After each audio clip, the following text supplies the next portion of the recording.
All right, yo, we're doing a rundown of the new rig. I'm super pumped about this. There's parts that look a little wonky like this, but you know what? All in all, it's functional. And still rocking the risers. The risers help me get to the pedals that need to actually be turned on and off, whereas everything else is kind of over here. So, quick rundown. Here, you can barely see it, but there's actually something under here, under this block. That is a buffer interface. The guitar goes into the buffer interface. From there, it goes into the preamp loop. Got a nice true bypass tuner, true bypass compressor, although this is not being used true bypass because this is going to be my always on compressor. As you can see in terms of the actual parameters here, it's a very low compression. So it is working all the time, but it's pretty low. Then we got the Rutherford the Brave Special, the dime bag wah. That is all before the quartermaster, what are called quartermaster true bypass switching mechanisms. All right, so you go from here into the 6 loop. The 6 loop is all before the preamp. It's coming from the wah, goes in here. Number 1 is auto wah or envelope filter over here, wah, wah, which does sound a bit different than the actual wah.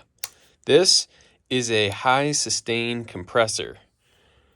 This guy right here. You can see how high I have sustain on here. So when I have this going, barely any compression. This is like basically a mid-range booster with a lot of sustain. 3 is the tube screamer, pardon me. And as you can see, well, yeah, it's just got a little bite. It's nothing crazy. 4 is the monosynth. 5 is the slicer. 6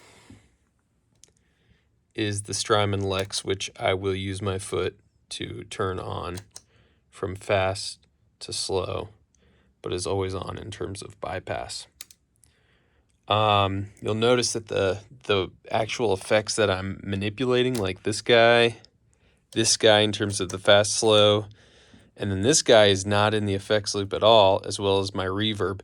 These are all on the right-hand side, so my idea is that, like, even though this is a super wide board, I'm really only using really 2/3 of the board. The 1/3 over here doesn't get touched. And then this is here because of tap tempo. I want to be able to do that. And then this is in terms of switching between presets. All right, so at the end of the preamp looper, it goes into the sunset, which is another true bypass switcher or true bypass pedal.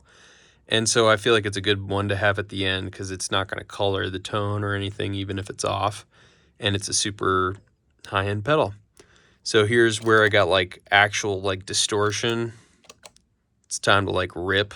And then here's just like a clean boost. Believe it or not, the A side of this is less intense than the tube screamer. So the tube screamer is a little bit like it's getting there.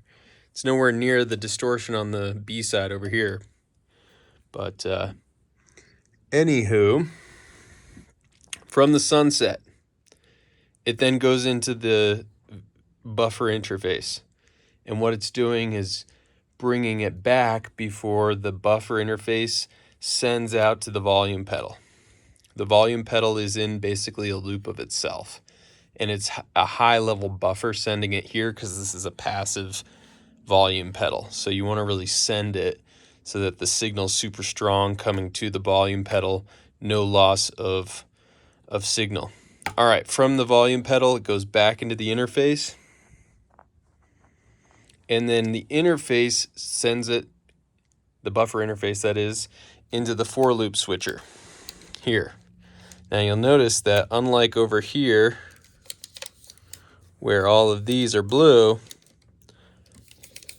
I do have a red here, and I'll show you what that is momentarily. Number 1 is a really slow phase 90, super slow. It's intense, but the rate is very slow. Number 2 is chorus. You'll see it's a little bit faster. Number 3, all right, number 3 is the MXR, carbon copy analog delay. You'll see that it's really not like turned on that much. Like these parameters are pretty tame. This is basically like a quick slap back, and being analog instead of the digital delay here, the analog delay just warms everything up. So like if I was like playing rhythm on something and I just needed a little bit of breadth, or if I want to still be really clean and not have like any chaotic delay going on, but just a little bit of something, that's where I'd go here. Now the red is an either or. You can't actually have them on at the same time, which is by design. So if I have the carbon copy on over here, I don't have the timeline on. And if I go to number 4, which is associated with the timeline here, I don't have the carbon copy on. And that way I'm not, I don't foresee needing to do both. Because if I really want some crazy ass motherfucking delay, you know, I have a couple of options here. Here's my like tremolo delay. I almost never use that unless it's getting weird. This is like my like seriously clean, like extraordinary clean digital delay. Here's just like a general like tape delay that is nice. Here's my backwards reversal delay where everything you play gets played backwards. Here is my 2 octave high. Actually, it's 2 different octaves. It's 2 octaves high and then 1 octave high from whatever you play. This is what I played on not Creation. Atlantis is Arising. That like, and then I've got like swell and then like a kind of crazy delay here. All right, so then that's the end of this guy here. This all then goes into the reverb pedal. Now, I have reassigned the reverb pedal because of just like where my feet are going to be placed here. This is just like a super simple, like barely notice it's on. And I also do have reverb on my amp, so I use a combination of like just a very small amount of reverb here and a very small amount of reverb on the amp. And I like that. Here's where things get a little bit like out there. If I'm doing like a crazy ass like solo and we're building and it's kind of like maybe a bliss jam, you know, that kind of like ethereal thing, the cloud does it. And then I still don't know what I want in this third spot over here, but I'm gonna figure it out.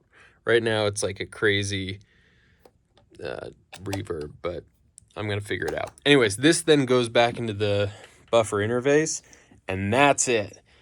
You will have had 3 separate loops. You'll have the preamp loop before it hits like the preamp, the volume loop for the volumes pedal, and then the true like effects loop for the time-based effects. Then all of that gets sent over to the amplifier. And I gotta say, it's super fucking clean. Like, I kind of can't believe that I didn't do this earlier. I mean, I tried. Here's my deconstructed Alexander's Rebellion, or the Gigaverse, or whatever I was calling that. And as you can see, I kind of like took it all apart. Most of the reason is because a lot of the cables has gone into this. So I definitely tried over there to go to vertical, but this is pretty good. And like, the tone is so clean and it feels so responsive. And just like, I mean, truly, if I don't have any of this stuff on, which I, you know, when I'm playing, I don't always have crap on, but if I don't have anything on, the only thing it's going through is a tuner, which is true bypass if it's not on. So it's basically not there because it's got a quality buffer before it. A very low amount of compression, a true bypass wah, where it will not really color the tone whatsoever, and it's still getting that nice strong push from the buffer before the tuner. And then that's going into the volume pedal, which would be going into the reverb pedal. That's it. And like 1, 2, 3, 4, 5 well, actually Sunset's in there too. 6 pedals, all of them true bypass. It's just great. It's fantastic. You know, I've been going through this, sometimes this for years, and I definitely noticed the difference. Like it's there's always like this kind of like thuddiness or like thump or th sound coming out of my guitar, because it was just kind of getting like tommed, like THOM, thommed. And that's to me the sound of the buffers when a pedal was not being engaged, you know? If it was just going through the pedal but it wasn't being used, it still like created something. And now the only pedals that it's going through is if the pedal's on, and if the pedal's not on, well, then it's true bypass, and there's literally no, at least to my ear, discernible difference. So last band practice, I had this up and running, but I did not have this. So coming back on Monday, ready to fucking go. It's the greatest pedal board ever. I don't think I'm going to change it for a while. It's kind of got everything I need. It is 43 inches wide. That is almost tall enough to ride on the big boy rides at an amusement park. All right, boom, we're out of here.